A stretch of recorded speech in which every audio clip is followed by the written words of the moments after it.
Hey everybody, welcome to the SyFy Sistas show, y'all. I'm Sister Tamia, and I'm joined today by all the sisters. Sister Yvette Blackman-Tom. Hello. Sister Sabrina Wood. Whoop, whoop. Sister Fran T. What's happening? What's happening, Fran? What's happening is that we got our very favorite dudes in the studio with us tonight. We're going to have a love fest about all things Benjamin Sisko. So who else should we talk to about Benjamin Sisko than none other than Jake Sisko himself, our brother, Cirroc Lofton. Hello, hello. Hello, hello. What's up, ladies? Hey. Sisters in the house. Sisters and brothers, right? Mm-hmm. And our brother who wrote the book on Sisko and filled us all in on the back story, this one right here, our brother, none other than Derek Tyler Attico. What's up, brother? Ladies, thank you for having me. Cirroc, good to see you again. Good seeing you, brother. Always. Welcome, everybody. We're so excited. Thank you guys so much for being here with us tonight. We couldn't think of like two people we'd rather talk to more if we're going to gush about Benjamin Sisko. And that's what we aim to do tonight. Yeah. I can't stop smiling. Right? Yeah, this is great. I feel the energy. This is going to be great. It's going to be dope. We're really excited. So yes, as we said, we're talking about Benjamin Sisko. It's going to be a love fest about him. I mean, when we talk about Black history in our franchise, that is Star Trek, that we love so much. Well, our main franchise, I should say. For us, there's no other. It's all about Ben. Yeah.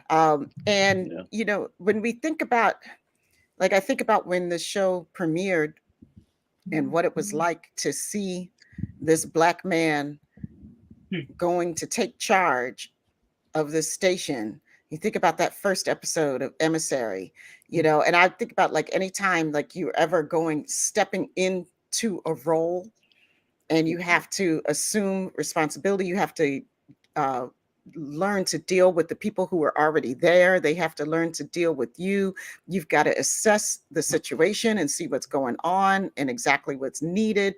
And then you're a Black man on top of it. And I know that's not supposed to matter in Gene Roddenberry's Utopia, but in our world, watching it, we're always going to read it that way. So I mean, just to start off the conversation, I just want to maybe throw it out there to everybody. What were your first impressions when you first see this episode and when we first get to meet Benjamin Sisko? And anybody can go. Well, Cirroc was in it. I'll say briefly, for me, I remember that first 3 minutes when it first opened up. It was like no other Star Trek we had seen before. And in the first 3 minutes, we meet Benjamin Sisko.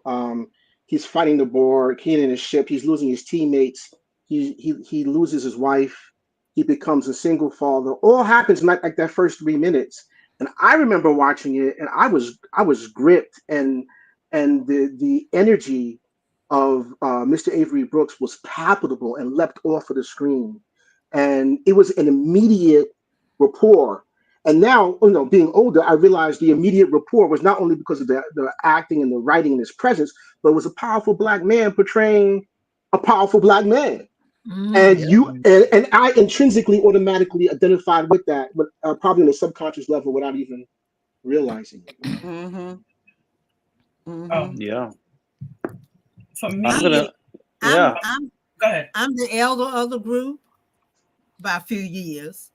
And for me to see that, I mean, I loved Nichelle, but to see this man with this powerful presence, he's going to be the lead on this show. And he was going to be the heavy brother in charge. I was sitting there, and I think for the whole 2 hours, my mouth was hanging open because I was born I was born a month after Ruby Bridges, to give you some perspective, okay? And we all know who Ruby Bridges is and what she went through. She was born in September. I was born that next October. So for me to sit there and see that, it was like one time I went in a lawyer's office and they were all Black lawyers, and I was like, oh my gosh, I almost started crying. But this, I was so enthralled with this from the first beginning of it. I'm like, Avery Brooks. And I know it's not about Avery, but it's about Ben. But I'm like, Avery Brooks. Oh my gosh. Y'all have no idea. Well, for me, it was a little different. I was actually in the military at the time, and a new parent, a new wife. So this whole, that first season was kind of like, well, the whole series meant a lot to me because I saw myself as a Black family. My little family was forming. And so just to see this commander and me being in the military and going away from my children when I was, I had to travel a lot. So coming back to that, always being able to see DS9, it hit me in a different way because I was in a world where I was the only Black person. And this was early 90s. I was in a field where there weren't many Black people, not a lot of women. So mostly I was the only Black woman, only Black person. So to see that, it just kind of, I stood up a little straighter. And of course, you don't talk about sci-fi when you're in the military. Everybody's got a little book, a little sci-fi book in their pocket, but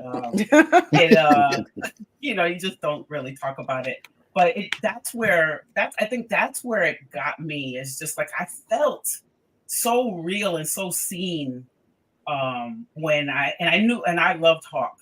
He was my favorite. And then when they introduced him, I was like, Hawk is gonna be on Star Trek. I was like, so we are the cool people.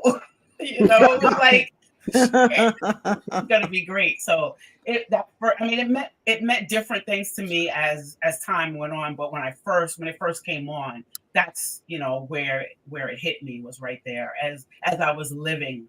I was living it with them.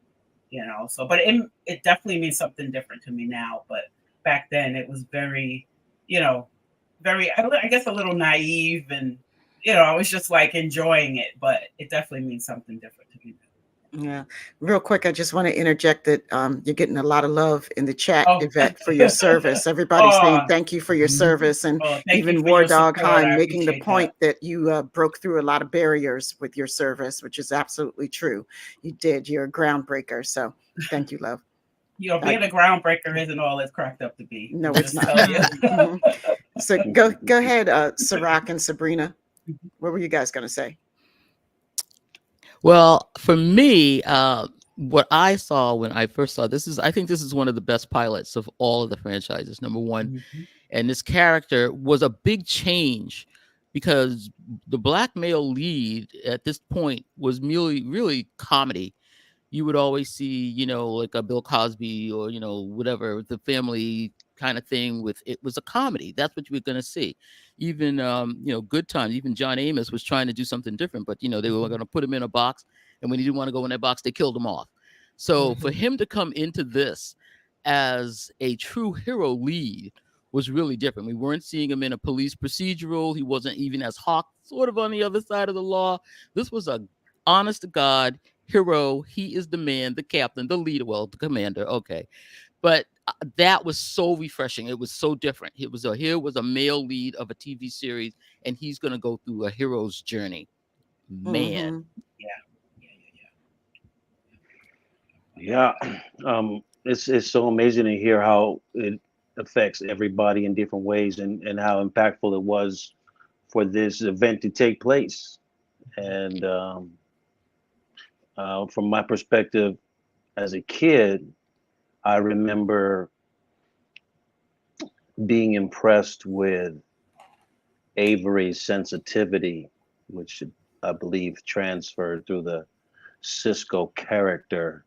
There were moments where he was soft and gentle, and you felt the compassion when he was, dealing with me. There was a way he spoke to me like an adult child. I don't know how to, there was a level of kind of intellectual respect there, a kind of, not dumbing down, but speaking to me directly and being sensitive and compassionate. So those are the things that really jumped out to me, was the empathy of the character and how Avery portrayed that love, which I later found out, about his own children and him being a father of 3 children. So already had that experience coming to the table of, being a father. That wasn't something that he needed to reach that deeply to draw from. And then as I got older and I started to watch the show and realized as an adult that Avery was in his mid-40s, which is where I am now, I realized that in your mid-40s, by the time you get to this age, you think about the world differently. You've gone through so many different cycles. You learned so many different things. You've seen presidents come and go. You've seen, your friends make it in life. You've seen some of them get arrested and jailed, and you've probably, he's gone through the civil rights movement. There were so many things that he had seen prior to this,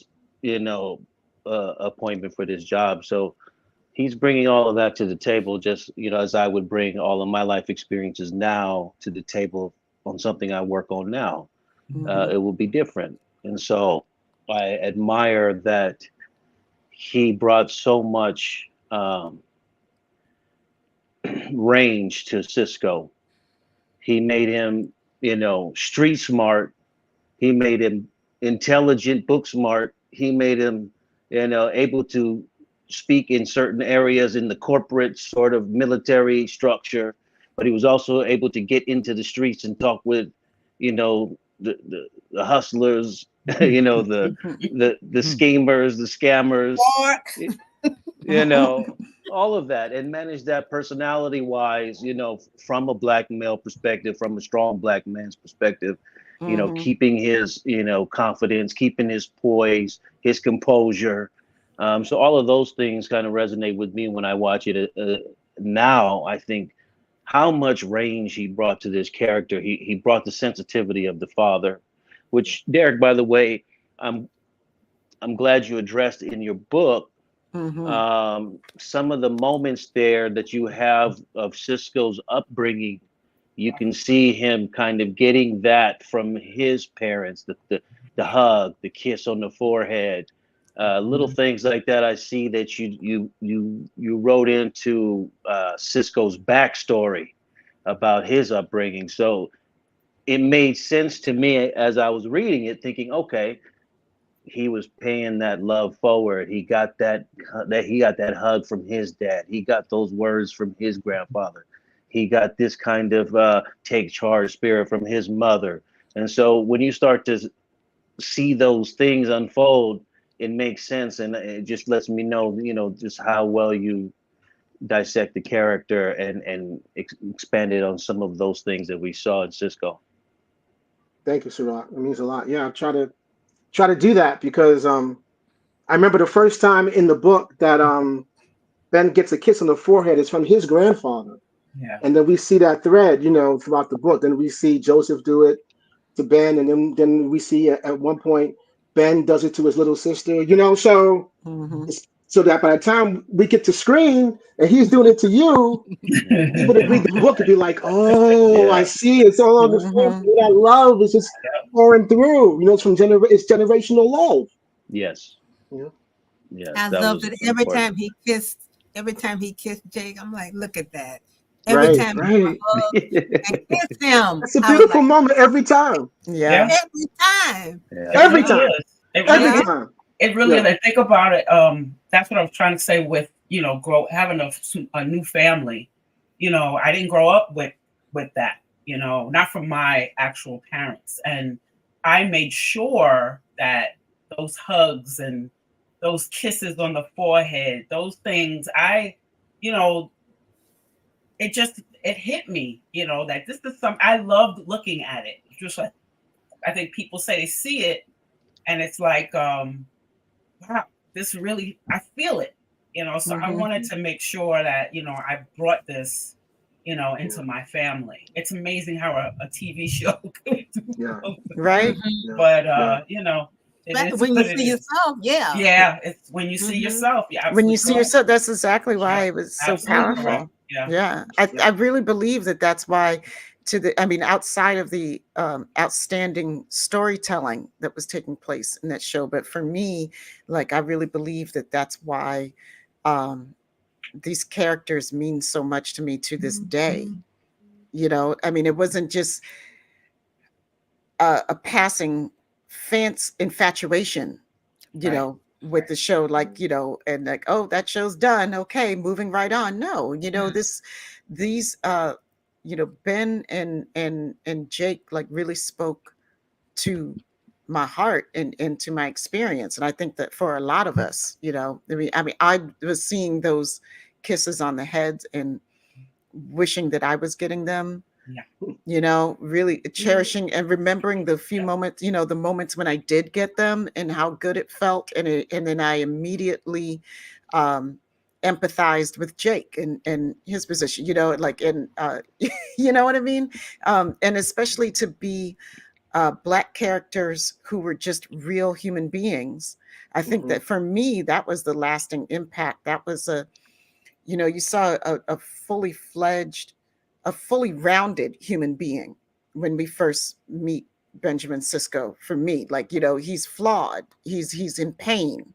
You know, his perspective is shaped by this traumatic event, and you know, he's not writing from a place of center, right? Like he's really out there when we meet him, and that is okay. Like, you know, we didn't have to go into those what they call it, the politics of perfection or whatever, you know, like he didn't have to play the perfect Black man, and Jake didn't have to play the perfect Black son. You know what I'm saying? He got to be just human, got to be a dad and a son, a loving dad and a loving son. Right. I tried to tell my non-Trekkie friends about this show, and I said it's a father and a son. He's a single parent.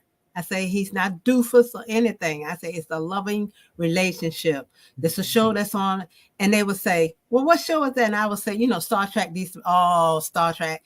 And their eyes would glaze over. I say, you know, and I said, but Star Trek isn't just about aliens and spaceship. This show has real human love in it. And its father and the son, it's like no other show on TV. Of course, you know, they weren't Trekkies. They didn't look at Star Trek, and they had these preconceived notions about it. But they didn't, you know, y'all know what I'm trying to say. Y'all know. We know. We've been there. Yeah. and you know, and that was the 90s, and it was all of this Black love on this show, which you weren't seeing anywhere else. No, you just really weren't seeing. I mean, you were seeing it like maybe on like Cosby Show, stuff like that, but on a serious show that took itself seriously and wasn't tailored just to be a comedy show or a perfect show. Deep Space Nine said, hey, these characters are all flawed, but they're human and they're people and they love each other. And the relationship between Ben and Jake is something that is never lost in 7 years. Never. We always keep coming back to it. It's a central theme. It's foundational for that show. You take that out of that show and you don't have Deep Space Nine. You really don't. You really don't. And that's the beauty of it. And that's why I think it plays so well now, then, and 30, 60 years from now. It'll still play because it's foundational themes. I think that's why I like this book so much, because you just picked right up with it. You know, and I didn't know what to expect when you said you're going to write this autobiography. I didn't know how you were going to do it, or, you know, whatever way, you know, but the way that you did it and the way you brought Jake into it and Ben, and we're still where we are, but, you know, it was brilliant. And it was just chapter after chapter of building and building on Sisko's personality and seeing where everything came from. And I don't know how many times I went back to the shows after a chapter, like, I want to see that again, and I'm seeing the kernel of how this happened. I mean, you just hit it all, Derek. I every chapter was just a joy. It really was. Yeah. Well, thank you so much. I'll say a few things really quick. One is what you leave behind, the finale of Deep Space Nine. The last three people you see on that show is Kira, and she's now in her office, which was Ben's office, and Nog comes in, and he's talking to her. He's like, he got a promotion, and the last thing that Sisko did, and then she takes the baseball and then she walks Deep Space Nine, and she runs into Jake on the promenade, and it's that beautiful ending shot of Jake and Kira. So those are the last three people you see on the show. The first three people you see in the book is Nog, Kira, and Jake. Yep. That's intentional. That's not a mistake. I told Derek, this was the most thoughtful book I've read in a very long time. It is extremely thoughtful. Queen. Yeah, it is. Thank you. Very and good. The other thing I just want to say is a lot of it. When writing it, I was like, well, what am I going to do? This is a heavy thing to do. So let me see what other people are thinking about it. And of course, I turned to the SyFy Sistas.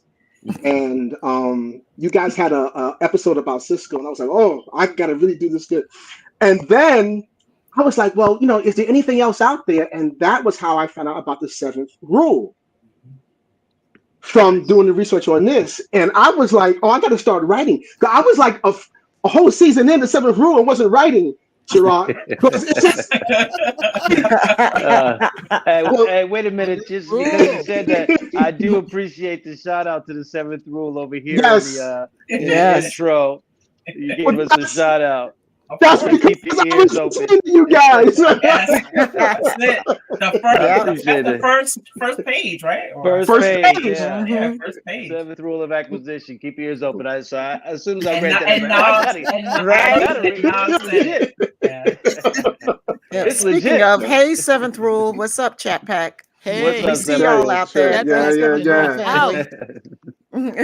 Yeah, Derek, I did like a lot of the things you did. And, one of the things that I think resonates with me as well is the stereotypes of Black people on television and the movies are really narrow and limited, and they don't do us justice. They don't show the kind of families we grew up in, which was more regular, going fishing or, your family restaurant or, the normal domestic life. We didn't all, grow up in drug houses and gang member families. That's what the stereotype is, though. You watch television, it's like everybody grew up in a gang house and selling drugs. And that's not the truth about the majority of Black people growing up in this country. Right. We have very normal lives, and I think that's another thing that resonates about Sisko being a single parent, trying to make it through, going to work, handling his business, but also being family, balancing that life work schedule that we all try to do. And I think that's what resonates. It's normal. It's not. It's not exceptionally crazy. It's not so flawed with all of these, character flaws. This is an intelligent person that went to school and studied and have ambitions and dreams and grew up with a mom and a dad and a family and, went to funerals and, and had these kinds of range of emotions and experiences growing up that we all do. So I think that's also what makes it real and dynamic as well. Yeah, that's exactly right. That's why I took a step back, and I know it's a little bit of risk, but I was like, you know what? I want to create not only flesh out, of course, Joseph and the family, but I want to go back and show Joseph's mom and dad, Ben's grandfather and grandmother, James and Octavia, James and Octavia. First of all, you mean James Baldwin? Let me just say thank you, Derek. Thank you. Thank you. When I read those names, I said, well, I'll be. Oh, yeah. That's why I said the book is so thoughtful. Even to the fact that you mentioned, I think you mentioned play clothes. I don't know. Yeah. If Oh yeah. that's Yeah. Yeah. Yeah. a Yeah. thing or Yeah. not, but I think Yeah. it Yeah. is. Play clothes on Sunday, right? I mean, we know what we're talking about, right? You Yeah. Play know, clothes on you Sunday. know, Yeah. you gotta change your clothes. You can put on your That's clothes right. to go out. And I was Right. like, Gotta yo, change that's, them you clothes know, when you get home. Yeah. right, You gotta change your right, clothes. You know. right. Yeah. And that's Yeah. something that, if you read a book, about Star Trek, that's the last thing I thought I was going to see. Right. Star Trek But see, that's why I clothes, love the fact that this is an autobiography, right? Like it's not about Star Trek. This is about the Right. man, Yeah. and it's and we get to see, like you guys have said, like all the character traits that we came to love in Benjamin Sisko, where they came from, right? And like one of my favorite ones is just the fact of his appreciation of his history and where he's come from. And it was beautiful to learn how he was taught that lesson and how the continuity, how history was present in his household. I also love how New Orleans is so vividly represented as the stronghold of the what's real, like What's real? like we don't need synthahol, we don't need transporters, Right. we got we grow real vegetables, and we cook real stew in real pots. Right. And he did the things that I'm sorry. He did the things that a child would do when they first discover this big scientific thing that everybody else knew about. He did. Right. It was so natural, That was hilarious. Yeah. I'm just going to ask folks to put in the chat. Like, I just want to get a sense of how many people have read this book already. I'm just curious. I'm not going to give away spoilers for the book. We're not going to do that because we want y'all, if you haven't read it, we want y'all to go ahead and buy it and read it. You will not be disappointed. Oh my God. But I mean, but the main reason, like, even like just because Derek is our friend, but the main reason is because Sisko is our captain. Hey. Period. End of discussion. Right. Yeah. We talk about New Orleans, but I kind of a take that I love about it also is that, like Picard, because Picard is a very, very popular captain, just like Picard has LeBar, Sisko has New Orleans. And New Orleans is, that just like, his family is just like Picard's family. Picard's family is a little extreme, but they still think about the old ways. It's not all about the 24th century. It's about history. It's about the land. It's about the city. And I love that the Siskos have that. They have New Orleans like Picard has LeBar. I love that. I love that New Orleans is a character. It's a character. Book. Yeah. And because I love New Orleans. New Orleans is, I think about New Orleans and I gain like 20 pounds just thinking about New Orleans. But I just love New Orleans because every time I go there, I just feel extra Black. I don't know if that's I was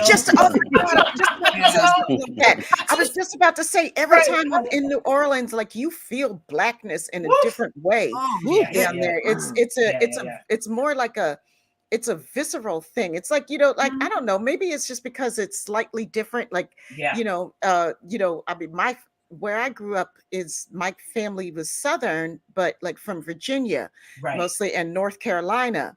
And my stepfather's family was from Georgia, but I didn't really hang with them all that much. It was Virginia, like New Orleans, Louisiana itself. That's a whole different flavor. That's a lot of other stuff going on there. That's a whole different Southern. That's deep South. That's way down the river. Yeah. I call it's like thick. It's like, I'm sorry, Fran. It's like thick Black. Yeah. It's like syrup Black. It's like syrup, like molasses. Right. I'm so happy to hear that. I've never been, but I want to go. Yeah. Well, we're gonna take you. No, we're going. Yes, Anna. We need exactly. to do that. Yeah, we need to do that. That's right. Yeah, we're going on a field trip for real, Anna. I had a lot of fun learning about New Orleans, and I would watch documentaries. I watched HBO's A Treme. I did like a straight week of that, all those seasons. Didn't do no writing, just watched. That's such a good show, and just absorbed it, and just I went on like forums, like people just talking about New Orleans, and just read what people were saying about their own city. Because you want to feel people's love and you want to feel their pain, and then try and put some of that in the book so that it's felt. Oh, lemon eater. Yeah. Oh, we're gonna speak that into existence. All right. Now, you be there, right, Cirroc? I'll be there. Yeah, I would definitely be. That'd be dope. That'd be dope. But I want to say, with New Orleans, just a little back history. That is really the birthplace of jazz music in this country, and so there's a connection there as well with Sisko's love for jazz and how music also plays heavy in our culture. Jazz being a big kind of birthplace of our expression musically in this country. So I think there's a relevance there as well. And I also wanted to touch, Derek, on, you had Octavia, his grandmother, being the matriarch of the family and having this, this big community kind of love and respect. And that's another thing I relate to in my own household, is how my grandmother was like the head of the family, and everybody, would, go to her for counsel, and she would be the one resolving family disputes or whatever it was. It was, we have that in Black families where our elder, our grandfather, our grandmothers, everybody in the family respects, whatever law they're going to lay down, we'll just abide by it, and I think that also showed me how impactful strong Black women are in the molding of a person, especially like in Sisko's character, how his mother, how his grandmother, just that example of leadership and showing a strong woman helped mold him into becoming a strong leader and a strong man as well. So I just wanted to bring that up as well. And also, Cirroc, like to ride on that, like not only how to become a strong leader and a strong man, but how to treat a woman, how to treat other people, but especially the person that he loves. She showed him how to respect women. The women in the book helped forge him in a lot of ways, and so by the time he gets married to Jennifer, we see that he's going through a lot, and he's learned a lot specifically from the women in his life, and I wanted this all to keep, there's a lot of parallels in the book, but I wanted to always fold back to Deep Space Nine. That's the whole point. And to show this man's life and to show this character's, trajectory. But when he meets Kira, he's very comfortable around her. She's butting heads with him, and he's not threatened by it. He's not afraid of it. He's like, okay, I see who you are, but this is what we're going to do. And so that immediately starts, first episode.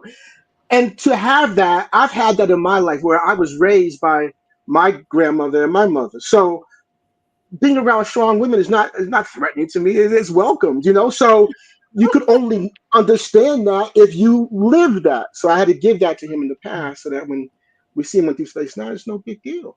But he also told, if you ever go over my head again, right. I'll have yours. Let you know. We cool, but that's right. And I will take the office. Thanks for thanks for bringing it up. Can I just read something? We're talking about women. This is from Derek's book. I hope you don't mind if I read this, Derek. No, this is chapter. Let me go past. I hope y'all can see all my notes. No, Derek will tell you that while I was reading this, I was texting him. Yes. It was so great. I loved it. This is chapter 3, and it goes. This is I think this is Joe talking to Ben.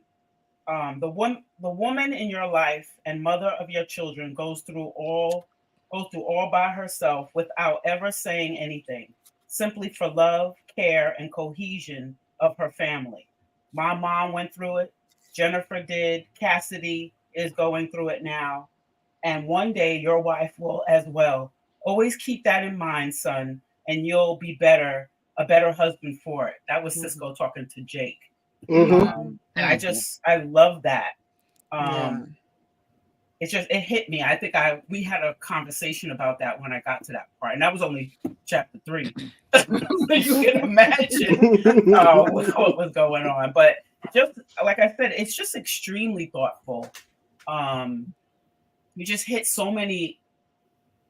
I think I cried a few times because I love this character. I love this. This is my favorite, show.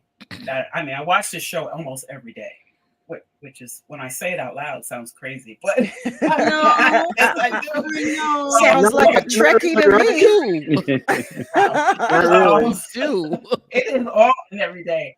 But I think you captured everything that is this series, and then went beyond, and it was everything that I think Black people wanted it to be. These are the things we wanted the backstory to be. Yes. But I always want to tell you, I took a long time to start this book because I did not want it to be bad. Like, I didn't. Right. I know. I was scared to death it was going to be bad. I know what you mean. But, For real, I was nervous. I'm like, I'm not hearing anything from the SyFy Sistas. Oh man, what did I do? No, let me tell you. Okay, so let me tell you, brother. Like, by the time I had to plan when I was going to read this book, because I knew I couldn't just start it and then like put it down and go on about my 10, 12, 13-hour day and then come back to, no, it needed dedicated book time, dedicated Autobiography of Benjamin Sisko time, right?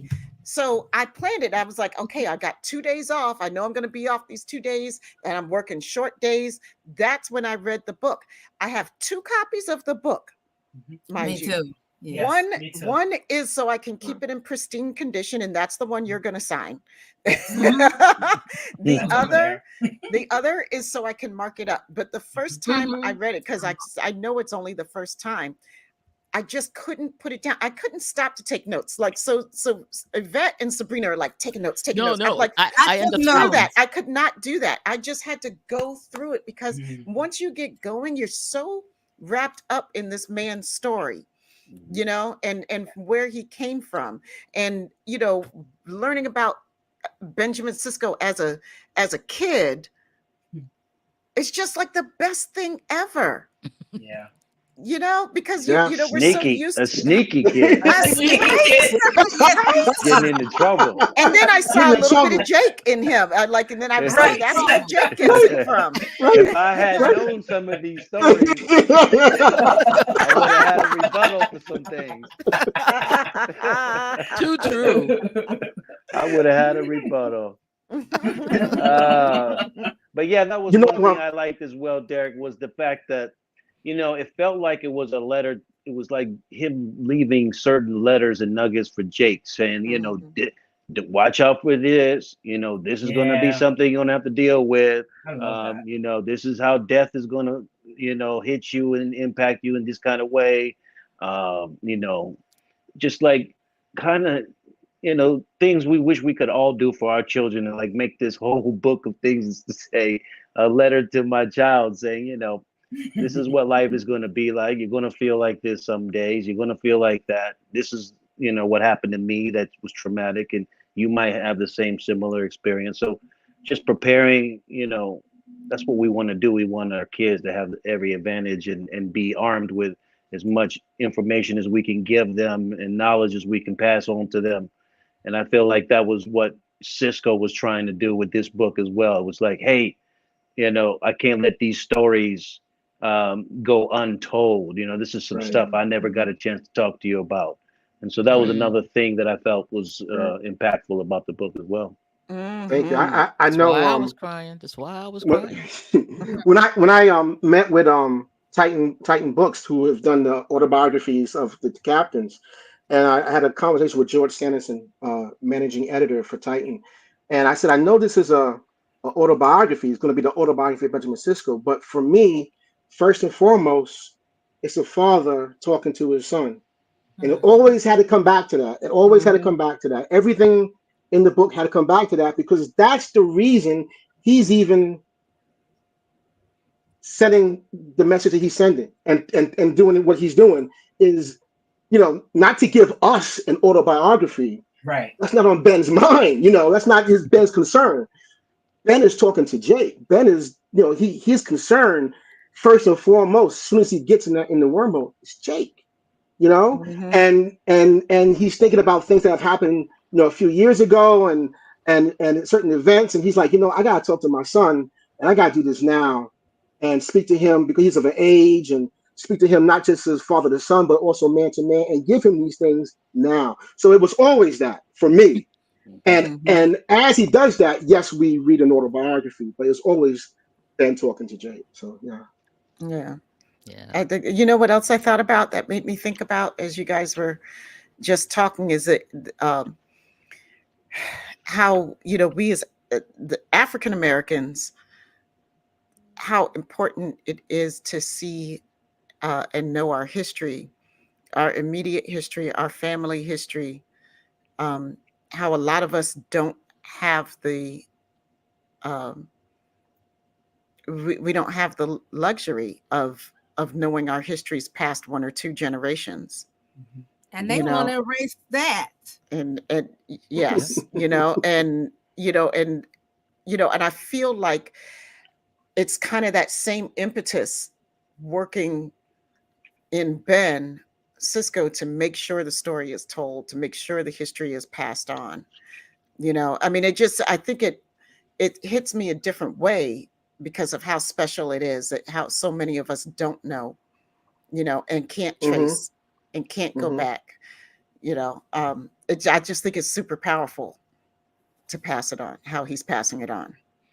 Part of that is Joseph's trauma in the book, because and I should just say that the performances from Mr. Brooks, from you, Cirroc, from Mr. Brock Peters, those were essential for me, because I peeled those apart and took them apart, and looking at Joseph Sisko and why he doesn't like certain things, why he doesn't like replicators, why he doesn't like transporters, And I said, it's an opportunity to talk about the man, and through him to talk about New Orleans, and through him to talk about the period. And then I started to realize, that he has some trauma from what's happened in the past, and he doesn't want the Sisko family to do, and what Ben tells him that the Sisko family has to do. And so the father is trying to teach the son, but the son winds up teaching the father, because sometimes you have to let go, And so there's a lot going on there from what you're saying, Tamia. There's a lot there that I hope people will look at and understand as you peel those layers back. That we're not just talking about the 24th century. We're talking about a culture and a history that is rich of people that have been here and will be here and will flourish, well beyond when I'm dust, That's what hopefully this will do. So I have a question I want to throw out, because I see that where time is going. We have a question from the chat too. Let's do that first. If I can find it again. I think it was from Ryan. Of course.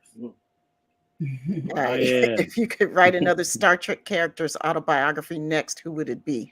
I think that was one of the questions I actually sent you in the text. I was like, right.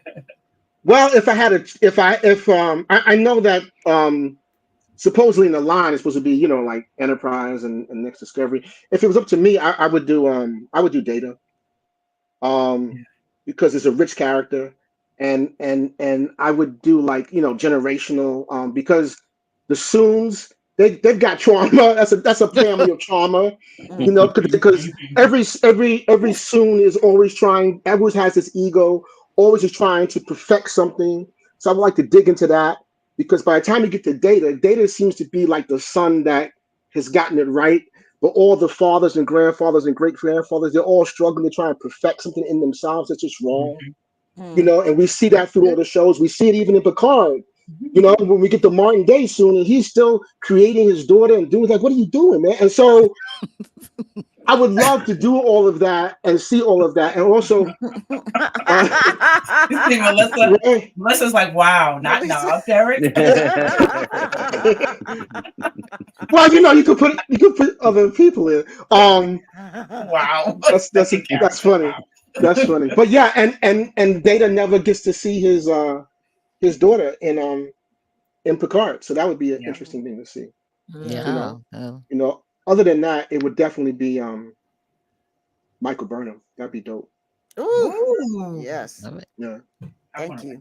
I want Tamia or Sabrina to write. You want what? I want Tamia or Sabrina to write that one. Oh. No shade, Derek. No shade. No. Not at all. Well, here's what I was going to ask, what I was going to throw out to everybody. This is a question for the writer, the actor, and the readers. I just want to know what you learned from Benjamin Sisko through this autobiography. And I think it's a different perspective for each of us, especially for the writer and the actor, and the readers.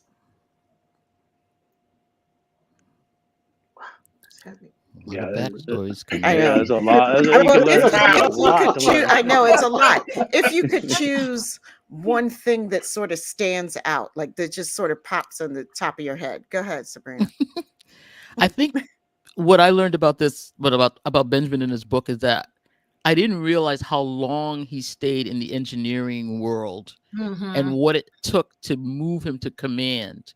And I love when he finally, admitted to himself, because I felt so much that that's a bit of what I'm going through. Like, for so long, you think you're one thing, and then people tell you you're something else, and you don't really believe them yet. And I've talked about this, but that hit me so hard when I was reading Benjamin going through it and finally saying, two people have told me I should be in command, and I wasn't listening. And that was something that I never really got about Benjamin. I mean, he mentioned being an engineer when he was building the ship with Jake, but I didn't know how deep it was. The clock he made.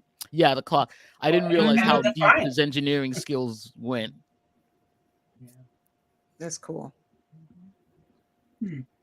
I mean, either about or from. Yeah, go ahead. I'll say really quick. It was, it wasn't all like very easy to, when it comes to writing this book. There were moments that I'm not an actor, obviously, but I believe in method writing. I've done some research and history on that and practice and Stanislavski and all that. So I pull from a lot of emotional places to get some of the things that are emotional in this book. And there was some things happening in my own personal life at the time. So there were times that I cried after writing a scene, because there's some moments that I've lived, and there are times when I say, well, am I going to write this and give this to Ben? And I say, it's right for Ben to have this. It's right for his character. It's right for his family. So there are moments that is very personal, and this is also my first novel. So, very good job. Very, very good. It'll always be with me. Yeah. Right. Yeah, you killed it on the first one. Yeah, no joke. No joke. Wow. You killed that. You sure did. You know what? I learned I didn't know how to pronounce Lake Pontchartrain. Pontchartrain. I kept saying that. Me neither, sir. I'm trying to say that thing. But no, I learned, there's a lot of things I learned.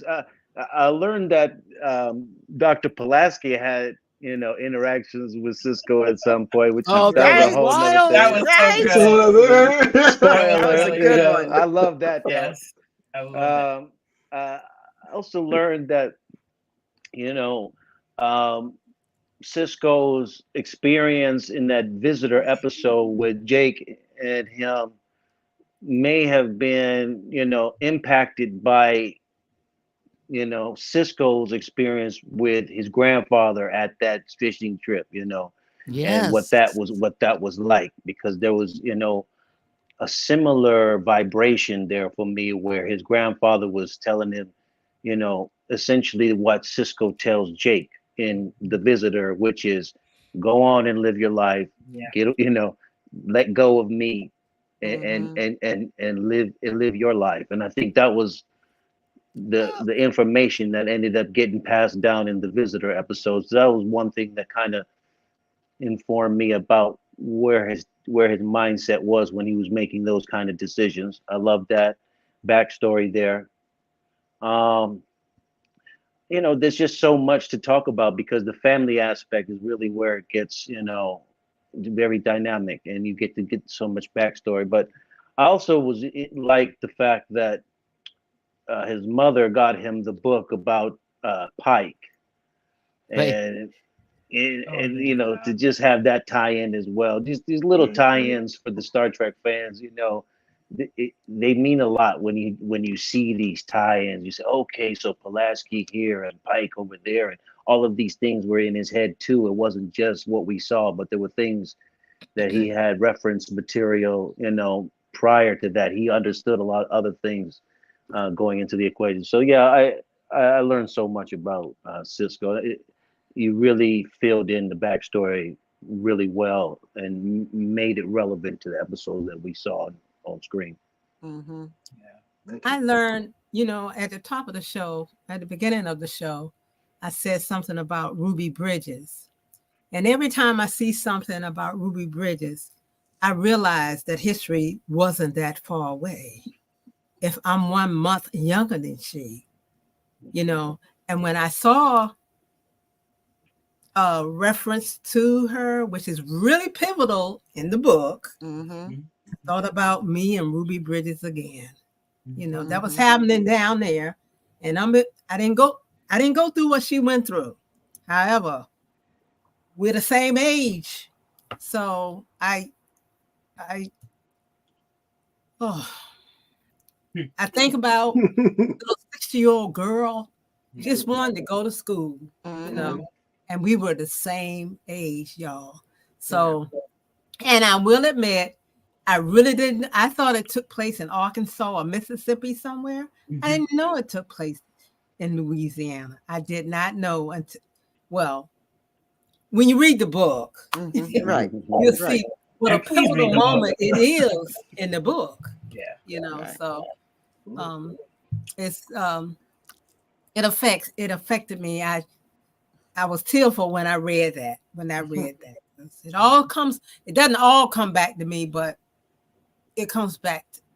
That was a personal take on me. A personal stake in the book. Yeah, it's beautiful. Thank you. Wow.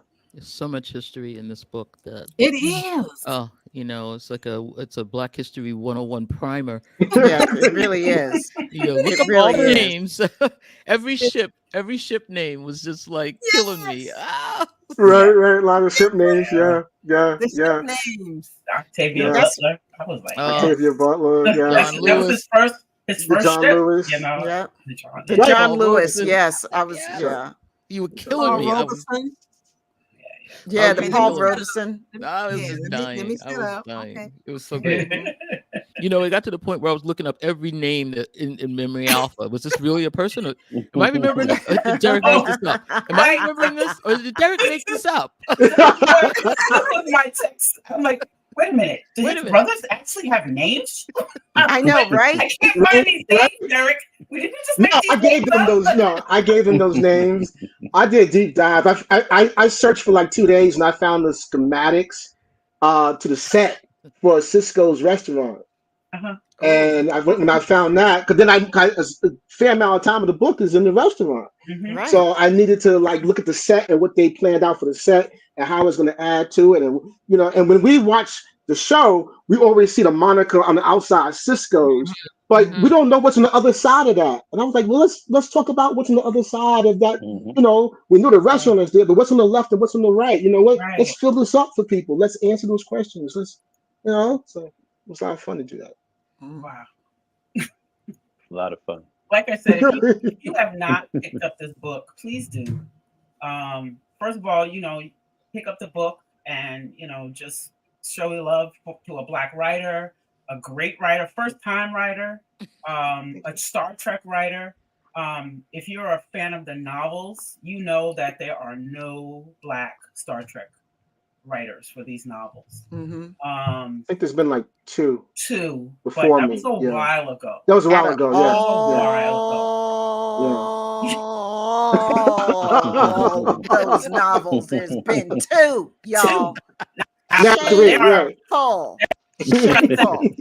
I'm saying, like, because people act like, people act like there's only like one or two of us that can ever do anything good, right? Like you pick one or two of you at a time in Hollywood to really shine, and like, because God forbid, you can't act, you can't do this. Like, oh, what a genius! Like, we have a lot of genius. Okay, come on, y'all. We're Black people. We gave you jazz. We gave you hip hop. We gave you every damn thing. Shit, we gave you style. Of course, we gave you music. For Christ's sake.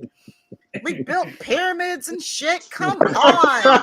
White houses. What? White houses, you're look right. at the smart Negro. Like, what? Why are you so surprised? What is wrong with you? Yes, there's a ton of us. We have a lot. And it took a Black author to shine that light. That's why I was eating up every single word. Like, every time you threw out another name and named it, I was like, keep doing it. Do it the whole damn book. I don't want to see a single white name in this book. I don't want to see nothing named after nobody white. I'm sorry. I don't mean to say, but damn, y'all got everything else. Like, so, this is our space and we're going to take it. Yes. And if you don't know who these people are, do what Sabrina did and Google it. Google it. It goes back to our show with Rico. Hey, Rico, what's up, brother? Google it. Wait. I got one thing I want to ask. The one white person referenced in this book. How the heck did you manage to talk about my Tony Conigliaro? Why did that get in this book? And you want to bring me back to 67, the night of the pitch? I said, what is Derek doing to me? I'm from yeah. I saw that game. You saw that game? You saw that game? Well, God. Let me tell you, one of my best friends is Mike Hood, and he's a really great guy, and he loves baseball. And so I was like, oh, I need a scene, and I obviously had an NDA, so I couldn't talk to him about anything. I was like, but there's a character in the book that has something happen to him through baseball. And so I was just talking in generalities to Mike, and Mike was like, oh, well, Tony Conigliaro had this thing happen. I was like, tell me more. What? He's like, oh, yeah, he had this thing happen to him. I was like, oh, that's dope. And so then I started researching, and then I put it in, and it just was like seamless, that was a fun scene. My heart again. Number 25 went down right in the middle of the season. Yeah. It's a lot of stuff in this book. You're right. There's a lot of fun things. I forgot about the baseball. Yeah, right. Baseball was and pizza. Baseball and pizza. Real pizza. No, real baseball and pizza. Right. No replicated. We want right. So yeah, it's a lot of fun stuff in this book. Yeah. A lot of fun stuff. That reminded me of when Troy said she wanted some real chocolate in Next Generation. She was screaming, I need some real chocolate. And I heard the real pizza. I was like, wow, you open a restaurant with some real food, you'll make some money in the future. Make some money, right? You'll make some money. That Sisko making a pizza for a Tellarite. That was my what am I eating? Right. Cause I just thought that was like really funny. It's a Tellarite. He loves pizza and baseball. And Ben's like, what? But that's the fun of it, and his name is Ralph, and he's a Tellarite. His name was Ralph. And he loves pizza and baseball.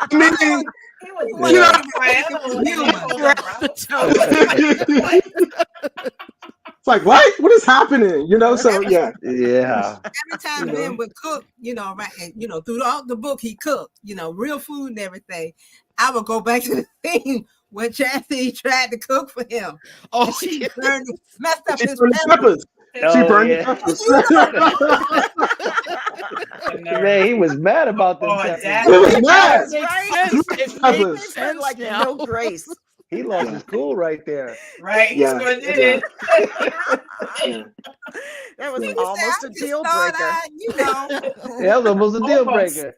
Don't never touch a black man peppers. Don't never touch a black man's peppers. Where's Chris My Tucker when you girl need went him? to jail, came back, she was good, but she must have his pepper. Oh Right. man. Mad about that. Them peppers. Kick my damn hand. Get your hands off my peppers. Get my hands off my peppers. You don't cook. Oh, and then Baby. what about when he told Jake what to do with the African mask? That was the one that made me cry again. And he told in the book, he tells Jake to put away all the stuff, but keep that one mask out and take it to your house. I was Because you like, see that on the show, you always Yeah. see that African mask. So I was like, you know, we In gotta the visitor, right? in the visitor, right? You know, started crying Yeah. again. Yeah. The You know? details. The details. yeah, Oh, it was the details. But it all comes from the Awful. writing on Deep Space Nine. You know, I don't look at it so much as my writing. Deep Space Nine, the writing and the performances is what is informing this book more than anything, you know. And so a lot of what I'm doing is on the shoulders of your cast, your crew, and your writers, Sharon. That's what built this, and then I took it from there, you know. So I got to give, you know, a huge thanks to that, because without that, they put Ben and the Sisko family in New Orleans. You know, they did a lot of stuff that I was like, oh yeah, I had so much material that I could work with. So, you know, and that's why Deep Space Nine is what it is. That's I why. went to New Orleans twice, and I was in a line. I went to Essence Music Festival before the city drowned, and we were in line waiting to get in to see Tom Joyner, and all these women, you know, we had our chairs and stuff, and all these women that were from there, they sounded just like Miss Dupree from the Tom Joyner Morning Show, because she's from New Orleans. They all sounded like Miss Dupree. We were talking about Southern stuff and everything, and they had the nerve. I said, I'm from the South. And they said, where you from? I said, I'm from Virginia. They talking about Virginia ain't the South. what? I can't believe you said that with a straight Like face. it literally was the home of the Confederacy. I'm just saying, y'all. More South. I'm just saying. Also, Insulted all four of us that have Virginia all roots. four of us have our backgrounds are Tidewater. Virginia Tidewater, roots. All Virginia. Tidewater. We didn't know that, but we're all from Virginia. So Like our roots are in Virginia. Yep, our Virginia, people right? came So, from. it's funny, you know, because I think my children don't think Virginia's the South either. I know. And, right. So we're driving. Just recently we were down there for my niece's graduation, and I'm telling my daughter Jade, I said, yeah. I said, this is Virginia, this is Richmond, because we were in Richmond. This is the capital of the Confederacy. Yeah. She almost choked.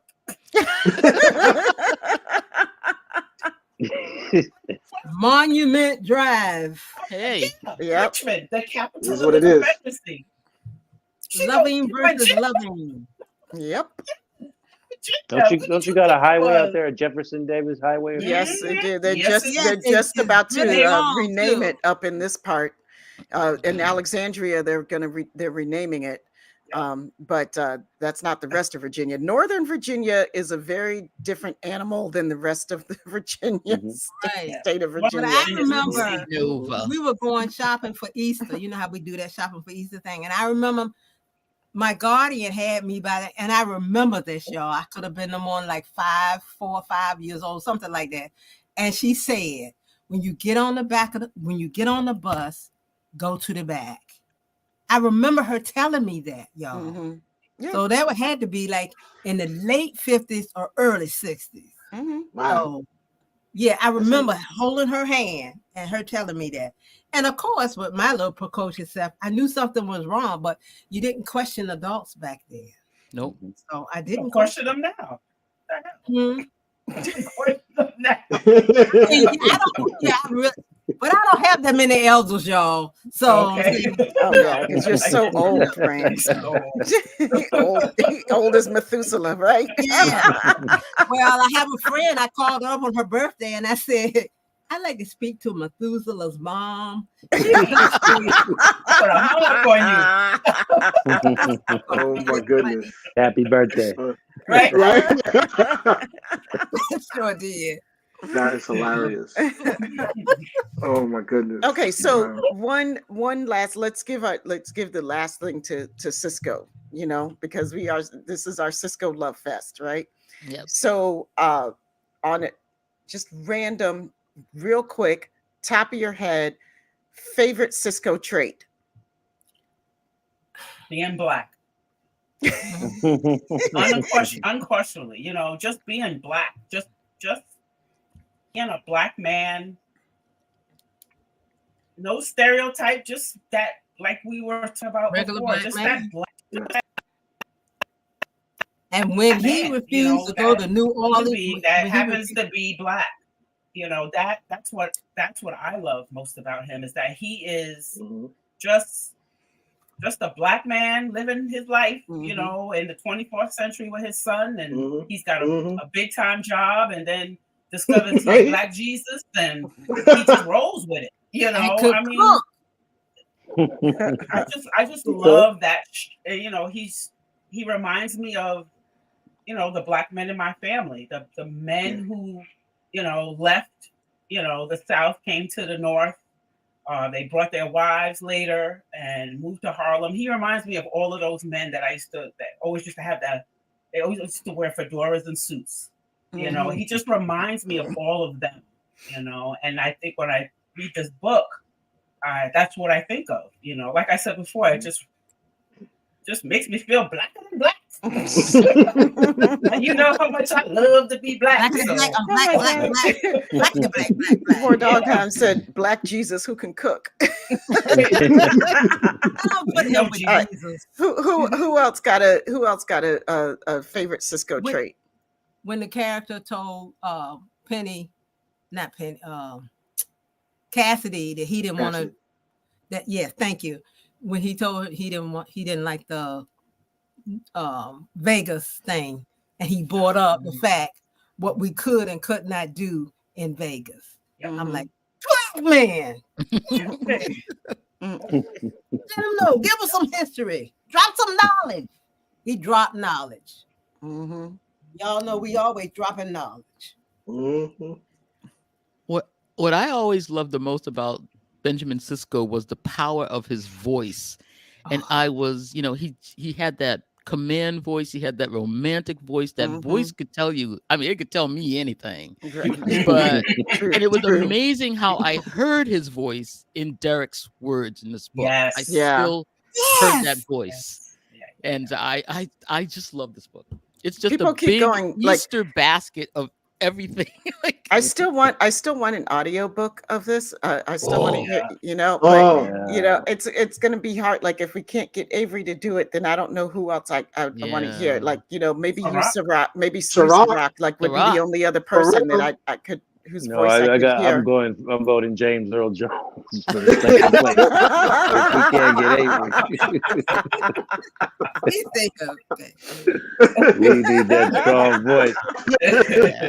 Right. You can even hear on paper. Fine. You have a very strong voice, Cirroc. I don't know if you understand how you have a very strong voice. You do. I love you have a grown ass man voice. I love you guys. Yeah, that's true. You do. Yeah, that's a pretty sexy voice too, because you got this little accent thing too. That's like, where'd that come from? Like sometimes you sound like you're from Chicago or something, and I'm like, what? Okay, go ahead. Go ahead. Well, what else you we're got to from say, all over Cirroc? the place, I have family in Chicago. I have family in Mississippi. So yeah, we migrate. We're all over the place. Yeah. But the thing that I admire about Sisko is his courage and his strength. That's the quality that jumps out to me. And he's so resilient. And that strength to me, to be able to have the strength and courage to stand up for what you believe in,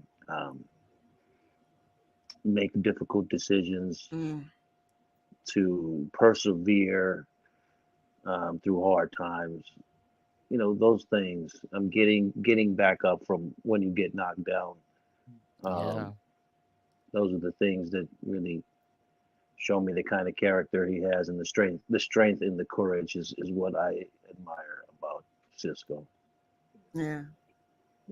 For me, that's you're definitely right, Cirroc. Of course, for me it was balance and temperance. You know, like a lot of like memes of Ben Sisko will have him yelling or shouting or that he's angry and stuff. That's not Benjamin Sisko. Benjamin Sisko is the most balanced captain in all of Star Trek. You know, he balanced family life with work life. You know, he didn't micromanage his people. Of all the captains that we know have had problems with personal relationships. You know, Ben was a husband, a widower, a single parent, married again. That's balance. That's temperance. That's a man that understands, you know, who he is, you know, and is not searching for something that he, you know, and has these failed relationships, you know. So for me, it's balance. You know, he exuberated that and showed that through the 7 years Benjamin Sisko did, and so you know, I was hopefully trying to show how he got that from where he got that on from, but balance for sure for me. Yeah, that's beautiful. I always like my favorite thing about Sisko is his thoughtfulness. You know, I mean that he considers everything, and he considers everything from every angle, you know, as much as possible, and he takes I mean, he might argue about it, but he will listen to other people's opinions and thoughts on an issue, you know, before, you know, he's just always so thoughtful about everything he does. There's intention, you know, behind every action. It's like, you know, he doesn't do things lightly. There's no random like, oh, I just felt like it. You know, that's not Sisko. You know, Sisko is going to consider every moment and everything, you know, and I love that. I love that about that character so much. And you see it like you see that in the book too, you know, from when you wrote him as a kid, you know, he was thinking all the time. Yep. This is my favorite photograph from the book, right? I love that one. Yeah. Yeah. That's a great one. That's so dope. That's a great one. And it's we didn't even talk about the photographs. Yes, that is the best. And it's got Jadzia in it. That's my It's got Jadzia in it. Yeah, we talked about that. We were like, we got to put Jadzia in it. You know, you got to give her time. You know, got to give her time. Yeah, some great photographs. Russell Walks did the photographs, some really good ones. Great job. You know, the one with the Sisko family at the restaurant. Oh, that's a good one. Oh my God! Right? Yeah, yeah. I love the Incredible Tales cover. Yes. Oh yeah. Oh yeah. And then you see the story by Benny Russell. Yeah. You know, and then you see the put story Alpha Omega in there like that by E.W. Roddenberry, and then you see Alpha and Omega by Derek Tyler Attico. Yep. Yeah. We put a lot of little Easter eggs in there. Yeah. Look at the young Sisko. I know. Oh yeah. That was done well too. I thought that looked great. That was really good. And that's the last picture y'all get to see for free. Exactly. Yeah. I was going to say that in the beginning. I was going to give away no pictures for free now. I love that. That's it. Right? That's it. Goes on and on. Right? That's good. Very good. That's good. I'm just saying.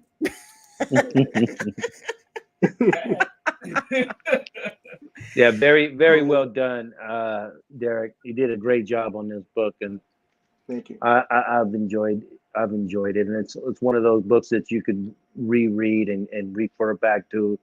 It feels like it's part of the canon because it doesn't really upset anything in the anything. Right. Yeah. Right. So it's just all supplemental stuff, you know. It's extra.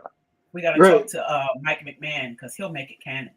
There we go. Add a little something here, a little something. Yep. He's the perfect person for that. We'll get an episode on this one. Right. Yeah.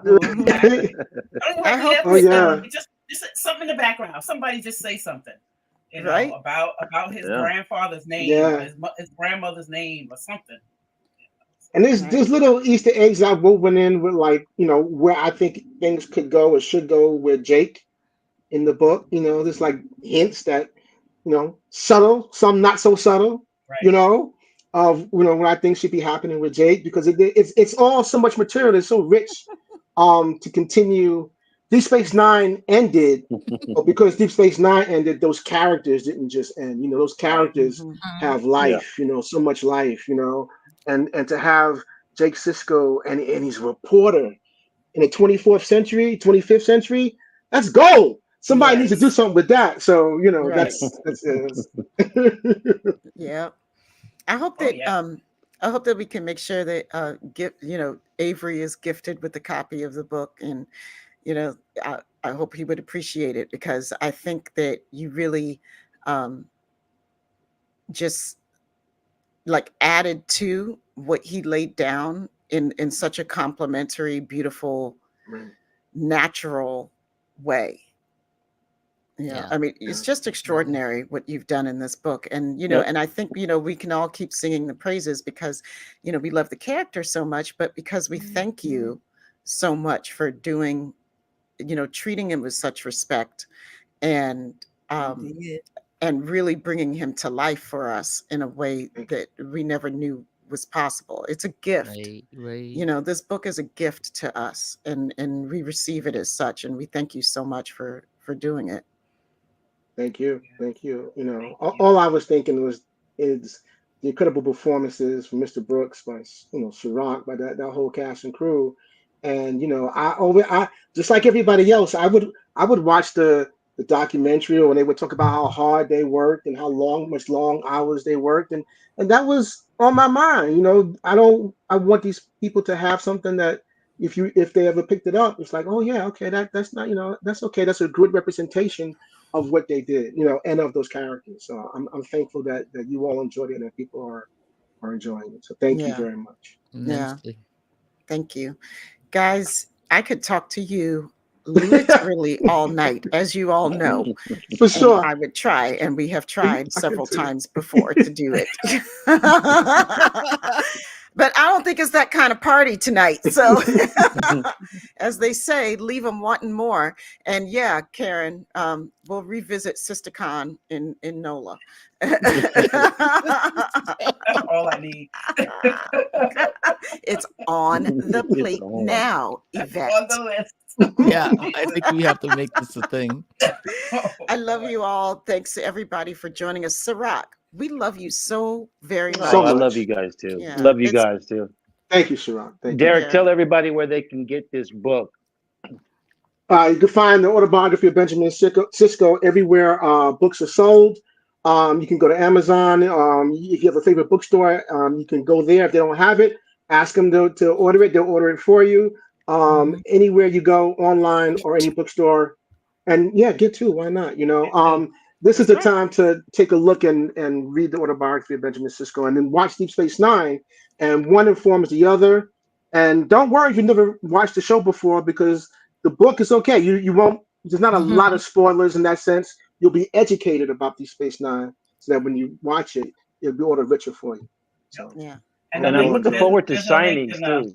I'm hoping you're going to be doing some book signings sometime, because we can get you in some of these conventions and have you do some signings for people. That would be great. I know I'm going to be doing the Urban Nerd Con and Star Trek Long Island, right? And that's coming up. You know, April and one is in May. One is in April and May. You know, and I have to get you to sign my copy, Cirroc. So. Not just me signing, Brian. We'll exchange signatures then. I want one too. So yeah, the best thing I remember just recently is that we were at, I think, WinterCon, Derek? Is that yes, WinterCon. We were there. And Celia Rose Gooding was there, and Derek gave her a copy. And she was just blown away by it, because, you know, Ahura is mentioned in it. Ah! Signed it for him. Okay. Yeah. It was she a signed great for me. moment. It was It was extremely beautiful. great Yeah, moment. it was beautiful. Yeah. Definitely. This is my concert. Yeah, this is copy. I got a I love copy. that. That's right. Bring your hardcovers to Trek Long Island. If you're That's going right, to Jamal. the Urban Nerd Con, Right, bring them. bring them. You know. Dirk will be at our Oh, table. I'll have them there. But not only, and Cirroc, you're going to be at the Urban Nerd Con as well, right? I may be going. Oh. I'm not fully confirmed yet. Okay. But I may be going. Well, bring your book anyway, because you never know. Cirroc might be there, and Derek might be there. Yeah, I'm gonna keep my book with me because I think it's a great source material. I'm also working on a project that I can't announce right now, but it's in the making, and I think this book is going to be instrumental as part of that project too going forward. So cool. We appreciate everything you're doing, Derek. Thank you. The book would make a great movie, by the way. Mm-hmm. Great movie. Y'all, it's time for us to go. So I know we need to Okay. I've been saying goodnight for like 10 minutes now. It's like when my mother trying to leave a party. Like, Turn you know, the lights on, turn the lights on and off, right? All right. I love y'all. Thank you guys for joining us. Thank you so much, tonight. everyone. We love you. Thank you. Peace, love, and hair grease, my peoples.